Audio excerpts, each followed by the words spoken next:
আমাদের সমাজে এমন অনেক লোক রয়েছে যাদের কারণে নিজ প্রতিবেশী ঘুমাতে পারে না, আরামে থাকতে পারে না, এদিক সেদিক চলতে পারে না, স্বাধীনভাবে কথা বলতে পারে না, বাজার ঘাট করতে পারে না। কিছু সন্ত্রাসী, কিছু বদমাশি, কিছু বদ মানুষের কারণে তারা হয়রানির শিকার হয়। নবী করিম সাল্লাল্লাহু আলাইহি ওয়াসাল্লাম এই সকল বদ মানুষকে লক্ষ্য করে বলেন, যারা নিজ প্রতিবেশীকে কষ্ট দেয়।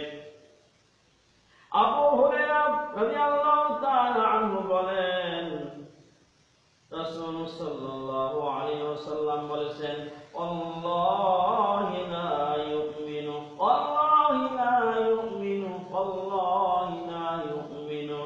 আল্লাহর কসম করে বলছি, সে কখনো বিশ্বাসী হতে পারবে না। আল্লাহর কসম করে বলছি, সে কখনো বিশ্বাসী হতে পারবে না। আল্লাহর কসম করে বলছি, সে কখনো ঈমানদার হতে পারবে না। নবীজির এই কথা শুনে সাহাবায়ে কেরাম বললেন, কিলা মান ইয়া রাসূলুল্লাহ, আল্লাহ রাসূল জিজ্ঞেস করা হলো, হে আল্লাহ রাসূল, কে সে ব্যক্তি যে ঈমানদার হতে পারবে না, বিশ্বাসী হতে পারবে না, পরহেজগার হতে পারবে না? সাহাবীদের কথা শুনে আল্লাহ নবী বললেন, আল্লাযী লা ইয়ামানু জারুহু বাওয়াইকাহু, যার অনিষ্ট হতে, যার কাছ থেকে তার প্রতিবেশী নিরাপদ থাকে না।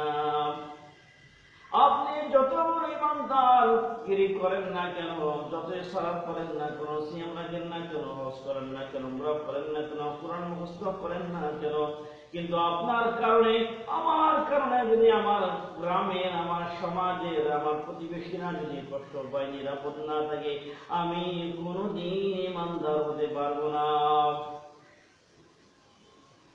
সুতরাং ঈমানদার হওয়ার জন্য একটা বড় বৈশিষ্ট্য হলো, বিশ্বাসী হওয়ার জন্য বড় একটি বৈশিষ্ট্য হলো, নিজে ভালো থাকতে হবে, প্রতিবেশীকে ভালো রাখার সুযোগ করে দিতে হবে। আমরা আমাদের সমাজে এমন